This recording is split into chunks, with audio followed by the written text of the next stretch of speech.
आप सोचते हैं कि गुजरात की नवरात्रि वर्ल्ड का सबसे बड़ा डांस फेस्टिवल है, तो आप गलत सोचते हैं। ये कोई डांस फेस्टिवल नहीं, ये एक पजल है, एक ऐसी मिस्ट्री जो हजारों सालों से गुजरात की मिट्टी में दबी हुई है। प्रूफ चाहिए? चलिए हिस्ट्री में चलते हैं। जब आर्कियोलॉजिकल डिपार्टमेंट के लोग जमीन खोद रहे थे तो उन्हें मध्य प्रदेश की बाघोर जैसी प्लेसेस पर आज से लगभग 11,000 साल पुरानी शक्ति पूजा की जगह मिली। जब उन्होंने सिंधु घाटी की खुदाई की तो उन्हें हड़प्पा और मोहनजोदड़ो के ऑलमोस्ट हर घर से मदर गॉडेस यानी मातृ देवी की छोटी छोटी मूर्तियां मिली। इससे एक बात तो क्लियर थी कि इस धरती पर देवी की पूजा हमेशा से होती आई है और यहीं से रियल मिस्ट्री शुरू होती है। जब वही आर्कियोलॉजिस्ट सिंधु घाटी की उन जगहों पर पहुंचे जो आज के गुजरात में है, जैसे कि लोथल, तो उन्हें कुछ नहीं मिला। गुजरात की उन हड़प्पन साइट से मदर गॉडेस की वैसी मूर्तियां ऑलमोस्ट गायब थी। इमेजिन कीजिए, जिस जगह को आज हम शक्ति पूजा का एपिसेंटर मानते हैं, प्री हिस्टोरिक एरा में वो जगह एक स्पिरिचुअल वॉइड जैसी थी। तो सवाल ये है कि अगर गुजरात इस स्टोरी की बिगिनिंग में था ही नहीं, तो फिर सडनली यही जगह इस स्टोरी का सेंटर कैसे बन गई? इस पजल को सॉल्व करने के लिए हमें उस दौर में जाना होगा जब इस गुमनाम शक्ति को एक चेहरा मिला, एक नाम मिला और एक पर्पस मिला। जैसा मैंने कहा कि इस धरती पर हजारों साल तक मातृ देवी की पूजा होती रही है। वो लाइफ देने वाली देवी थी, फर्टिलिटी की देवी थी। मोहनजोदड़ो से मिली एक सील पर तो एक ऐसी महिला का पिक्चर है जिसके गर्भ से एक पौधा निकल रहा है। वो धरती माँ थी। लेकिन फिर टाइम बदला। 4th से 6th सेंचुरी के बीच गुप्त पीरियड में स्टोरी में बहुत बड़ा ट्विस्ट आया। मध्य प्रदेश की उदयगिरी की केव्स में हमें पहली बार पत्थर पर उकेरी हुई महिषासुर मर्दिनी की मूर्तियां मिली। ये पहला सॉलिड प्रूफ था जीवन देने वाली देवी अब एक वॉरियर गॉडेस बन चुकी थी। और इसी दौर में देवी महात्म्य नाम का एक टेक्स्ट लिखा गया जो मार्कंडेय पुराण का हिस्सा है। और इसी टेक्स्ट ने हमें वो कहानी दी जिस पर आज पूरी नवरात्रि टिकी है। कहानी एक डीमन की है, महिषासुर। उसने घोर तपस्या करके ब्रह्मा से एक चालाक वरदान मांगा कि उसे कोई भी देवता या पुरुष मार न सके। इस पावर के एरोगेंस में उसने तीनों लोकों में आतंक मचा दिया। देवता भी हार गए। तब उस घोर निराशा के मोमेंट में त्रिदेवों ब्रह्मा, विष्णु और महेश ने अपनी सारी डिवाइन एनर्जी, अपने सारे तेज को मिलाकर एक स्त्री शक्ति को जन्म दिया। वही थी माँ दुर्गा। और फिर एक भयंकर बैटल शुरू हुआ जो 9 रातों तक चला। हर रात शक्ति का एक नया वेपन अनलॉक हो रहा था। पहले शैलपुत्री बनकर पहाड़ जैसी स्टेबिलिटी हासिल की, फिर ब्रह्मचारिणी बनकर तपस्या का डिसिप्लिन साधा।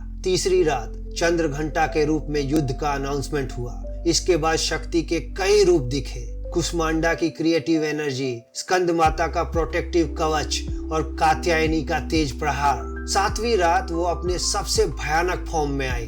काल रात्रि बनकर उन्होंने फियर को ही अपना हथियार बना लिया। और फियर को जीतने के बाद ही महागौरी की शांति और सिद्धिदात्री की अल्टीमेट सिद्धि हासिल हुई। स्टेबिलिटी से सिद्धि तक ये 9 रातों में एक वॉरियर के बर्थ की स्टोरी थी। और 10वें दिन देवी ने महिषासुर का वध कर दिया। उस दिन को हम विजयादशमी कहते हैं। यह है वो पौराणिक आत्मा जिस पर नवरात्रि का शरीर बना है। लेकिन गुजरात की कहानी सिर्फ दुर्गा तक सीमित नहीं है। यहाँ की मिट्टी की अपनी देवियां हैं जिनकी कहानियां संस्कृत के ग्रंथों में नहीं बल्कि लोगों की जुबान पर जिंदा है। इनमें से एक है खोडियार माँ, मगरमच्छ पर सवार होने वाली देवी। कहानी सौराष्ट्र के मामणिया गढ़वी की है जो निसंतान थे और उनकी तपस्या के बाद उनके घर 7 बेटियों ने जन्म लिया। एक बार जब उनके भाई को जहरीले सांप ने काट लिया तो सबसे छोटी बेटी जानबाई अमृत लाने के लिए मगरमच्छ पर सवार होकर पाताल लोक गई। इस जल्दी में उनका पैर घायल हो गया और वो लंगड़ाने लगी। लंगड़ाने को गुजराती में खोड़ कहते हैं और उसी दिन से उनका नाम खोडियार पड़ गया।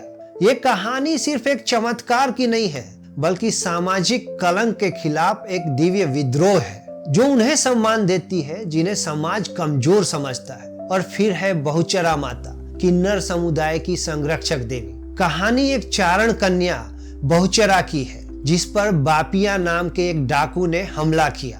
अपनी इज्जत बचाने के लिए बहुचरा ने त्रागा की रस्म निभाई, अपने स्तन काटकर आत्म बलिदान दिया और बापिया को नपुंसक होने का श्राप दिया।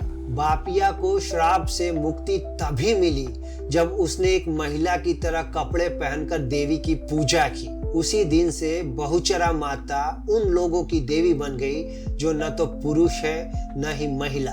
तो अब आते हैं गरबा पर। गरबा क्या है? गरबा शब्द संस्कृत के गर्भ से आया है, जिसका मतलब है वुम्ब या कोख, वो जगह जहां से लाइफ शुरू होती है। ट्रेडिशनली ये डांस हमेशा एक खास चीज के चारों ओर किया जाता है। गर्भदीप यानी कि गरबा एक मिट्टी का घड़ा जिसमें छोटे छोटे छेद होते हैं और अंदर एक दिया जलता रहता है। ये सिर्फ एक दिया नहीं है, ये पूरे यूनिवर्स का एक मॉडल है। इस सिंबल को ऐसे समझिए कि वो मिट्टी का बर्तन हमारी बॉडी है और उसके अंदर जलती हुई लौ वो हमारी सोल है, यानी कि हमारी आत्मा।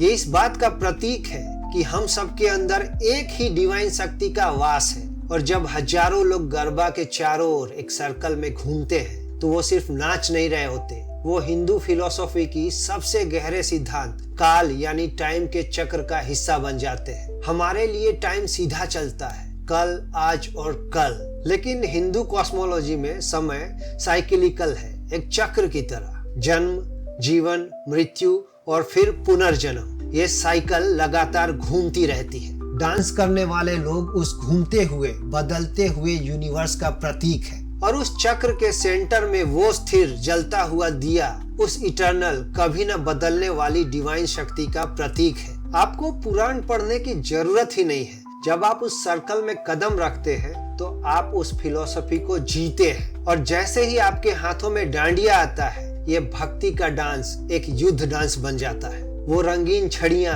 देवी दुर्गा की स्वॉर्ड्स का प्रतीक बन जाती है। लेकिन इस स्टोरी में एक और ट्विस्ट है। डांडिया रास की जड़ें सिर्फ दुर्गा की लड़ाई में नहीं, बल्कि भगवान कृष्ण की रास लीला में भी है, जो उन्होंने गोपियों के साथ की थी। अब इस डिजाइन की गहराई देखिए। एक ही डांस एक ही टाइम में शक्ति का भी है और भक्ति का भी। ये वॉर का भी सेलिब्रेशन है और प्रेम का भी। और यही वो ट्रेडिशन है जो गुजरात की धरती पर सदियों से चली आ रही है, चाहे राज किसी का भी हो। जब गुजरात में सोलंकी राजवंश का राज था, यानी कि लगभग 940 से 1244 एडी के बीच, उसके बाद सल्तनत का दौर आया लगभग 1297 से 1573 तक। उसके बाद मराठाओं का टाइम आया लगभग 1757 से 1818 तक। लेकिन लोक परंपराएं कभी किसी राज की मोहताज नहीं होती, वो लोगों के बीच कम्युनिटी के लेवल पर जिंदा रहती है और जिंदा रही। और फिर आए अंग्रेज। 1818 से 1947 तक के कॉलोनियल काल में हमें इस परंपरा का पहला पक्का लिखा हुआ प्रूफ मिलता है। 1856 में एलेक्जेंडर किनलॉग फोर्ब्स नाम के एक अंग्रेज ने रसमाला नाम की एक बुक लिखी, जिसमें उसने गुजराती लोगों के फेस्टिवल्स और रीति रिवाजों का डॉक्यूमेंटेशन किया। ये उस दौर की परंपरा का एक हिस्टोरिकल स्नैपशॉट है। आजादी के बाद नवरात्रि और गरबा गुजरात की आइडेंटिटी और प्राइड का सबसे बड़ा प्रतीक बन गए। जो गरबा कभी शेरी गरबा यानी गली मोहल्लों में होता था, वो अब बड़े बड़े स्टेडियम्स में होने लगा। इस चेंज में गुजरात के अलग अलग समुदायों की अपनी अपनी स्टाइल्स भी एक दूसरे में घुल मिल गई। टाइम्स ऑफ इंडिया की एक स्पेशल रिपोर्ट बताती है कि गुजरात की अलग अलग कम्युनिटीज का अपना गरबा था। जैसे सौराष्ट्र के कोली मछुआरा समुदाय का तेज तरार गरबा, जो बहुत ही फास्ट होता है। उत्तरी गुजरात के रबारी समुदाय का सिर पर मटका रखकर किया जाने वाला सुंदर और स्लो गरबा, और नागर समुदाय का यूनिक बेठा गरबा, जिसमें डांस होता ही नहीं था, सिर्फ बैठकर भक्ति के गीत गाए जाते थे। मतलब ये हुआ कि हर समाज अलग अलग तरीके से गरबा को आगे बढ़ा रहा था। यही सब मिलकर आज गरबा का मॉडर्न अवतार बने। ये डांस सिर्फ गुजरात तक लिमिटेड नहीं रहा। जब गुजराती समुदाय के लोग अमेरिका, यूके, कनाडा जैसे देशों में बसे, तो गरबा उनके लिए अपनी कल्चर को अगली जेनरेशन तक पहुंचाने का सबसे आसान जरिया बन गया। और डेकेड्स के इस सफर के बाद दिसंबर 2023 में इस कहानी को अपनी मंजिल मिली। दुनिया की सबसे बड़ी कल्चरल संस्था यूनेस्को ने गुजरात के गरबा को intangible cultural heritage of humanity की लिस्ट में शामिल किया। और वजह, यूनेस्को ने कहा कि गरबा सोशल इक्वालिटी को बढ़ावा देता है, क्योंकि ये सोशियो इकोनॉमिक, जेंडर और रिलीजियस ढांचों को कमजोर कर देता है। तो हम वापस वहीं आ गए जहां से हमने शुरू किया था। गुजरात का वो पजल कि जिस जगह की जमीन में इस परंपरा के सबसे पुराने सबूत नहीं मिलते, वही जगह इसकी आत्मा कैसे बन गई। शायद इसलिए कि गुजरात ने इस परंपरा को सिर्फ जिंदा नहीं रखा, उसने इसे एक गहरा मीनिंग दिया। उसने एक मिट्टी के बर्तन में पूरे यूनिवर्स का रहस्य डाल दिया। उसने डांस स्टेप्स में एक समय का चक्र पिरो दिया। उसने लकड़ी के डांडियों को दुर्गा की तलवार बना दिया। नवरात्रि सिर्फ एक फेस्टिवल नहीं है, ये एक लिविंग फिलॉसफी है। ये एक घूमता हुआ यूनिवर्स है जो हजारों सालों से आज भी आपकी और मेरी आंखों के सामने गुजरात की मिट्टी पर हर साल उतरता है। तो दोस्तों, इसी बात पर हम इस एपिसोड को माँ अम्बे और माँ दुर्गा के नाम पर यहीं खत्म करते हैं और आपसे मिलते हैं अगले एपिसोड में किसी ऐसे ही जानकारी भरे टॉपिक के साथ। नमस्कार।